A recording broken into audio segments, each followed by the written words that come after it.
Hair.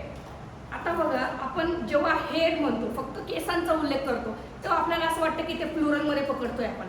जेव्हा आपण hair म्हणतो तेव्हा तो जो उल्लेख असतो केसांचा, तेव्हा त्याच्यामध्ये सर्व केस येतात. जर मी हेअर म्हटली तर सर्व केस. आणि हेअर्स जेव्हा मला म्हणायचं असेल तेव्हा तो हेअर्स हा प्लुरल असतो, पण प्लुरल पुन्हा आपण त्याला केव्हा काउंट करणार आहे, जेव्हा तो आपल्याला मोजता येणार आहे. नाऊनमध्ये आपण शिकतो countable noun, uncountable noun. Countable म्हणजे काय, जे आपल्याला काउंट करता येतात. आणि काउंट कसे करता येतात, 1 2 3. आता या 3 वस्तू माझ्या हातात आहेत, मग ही 1 2 3 हे माझ्या डोळ्यांना स्पष्ट दिसते की मी त्यांना 1 2 3 असं काउंट करू शकते. मग हे काय झालं काउंटेबल. आणि अनकाउंटेबल म्हणजे ज्यांना आपण काउंट नाही करू शकत. मग त्याच्यामध्ये जर तुम्ही म्हणणार की आपलं पाणी आलं, पेट्रोल आलं, डिझेल आलं, हे काउंट नाही करता येत. यांना काउंट करण्यासाठी आपण परिमाण बनवलेलं आहे, आपण बनवलेलं आहे, पण त्यांना 1 2 3 4 असं आपण काउंट नाही करू शकत.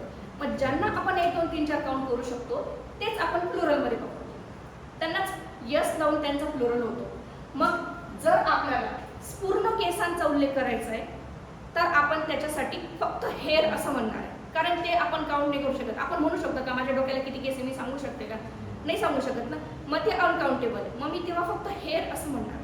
आणि जर मला असं म्हणायचं असेल की मला 2 केस दिसले, I found 2 hairs on my meal, मला माझ्या जेवणात 2 केस दिसले, आता मी ते केस मोजू शकते ना, मला दिसत आहे 1 2 हे 2 केस दिसत आहे, तर मी त्यांना यस लावणार आहे, कारण तेव्हा ते काउंटेबल असतील.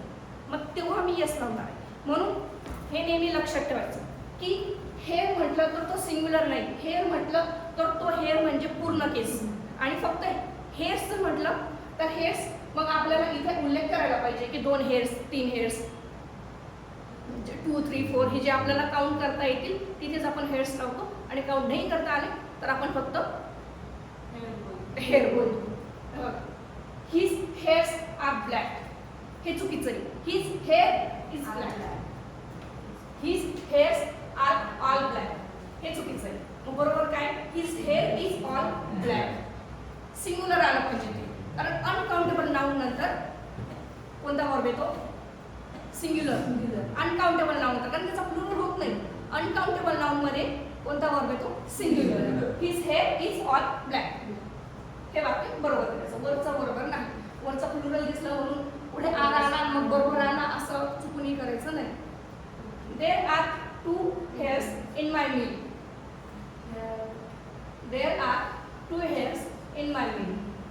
बरोबर आहे का हे, बरोबर आहे ना, कारण मला मोजता येत आहे ना 2 केस. हां, मी हेअर्स केव्हा म्हणणार आहे की जेव्हा मला मोजता येणार आहे, आणि मला मोजता येते 2 हेअर. बरोबर आहे. I pick 3 hairs of your jacket, तुझ्या जॅकेटवरून मी किती हेअर्स काढले, 3 हेअर्स. बघा मला मोजता येत आहे 3 हेअर्स. ओके, बघा तुम्हाला डिपार्टमेंटल ASO 2017 हा प्रश्न विचारण्यात आलेला आहे. Which of the following sentence are correct. His hairs have turn grey. आता बघा ते पूर्ण केसांबद्दल बोलताय ना, मग पूर्ण केसांबद्दल बोलत असताना त्यांना यस नाही लावायला पाहिजे. काय पाहिजे होतं ते, his hair have turn grey. हे वाक्य तिथे आईवाने चुकीचं दिलेलं आहे. त्याच्यानंतर हे बघा, हे मी तुम्हाला एक्सप्लेन करून देते. मी हा आपला टॉपिकचा पार्ट नाही आहे, पण तरी तुम्हाला सांगते. The wedges of sin is death. The wedges of sin, आता हा वेजेस म्हणजे कमाई किंवा मिळकत. जेव्हा आपण कमाई किंवा मिळकत म्हणून त्याचा उल्लेख करतो तेव्हा ते आपण प्लुरलमध्ये लिहितो. आणि त्याचा अर्थ काय, आपण जे अर्न करतो ते कमाई किंवा मिळकत असते.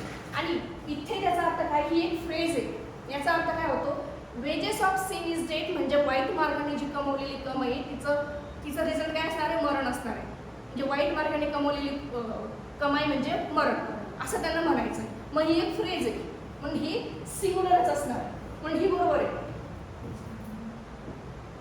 I have many works to do. आता वर्क हा अनकाउंटेबल नाऊन आहे. I have much works to do हे पाहिजे होतं.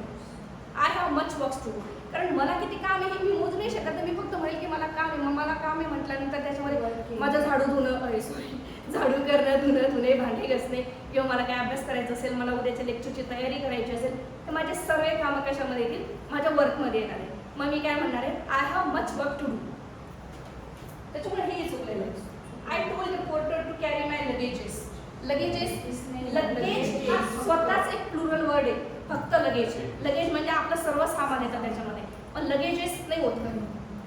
हा एक यस नको पाहिजे होता, म्हणजे फक्त त्याचा आन्सर बी. थर्ड कोण लिहिली?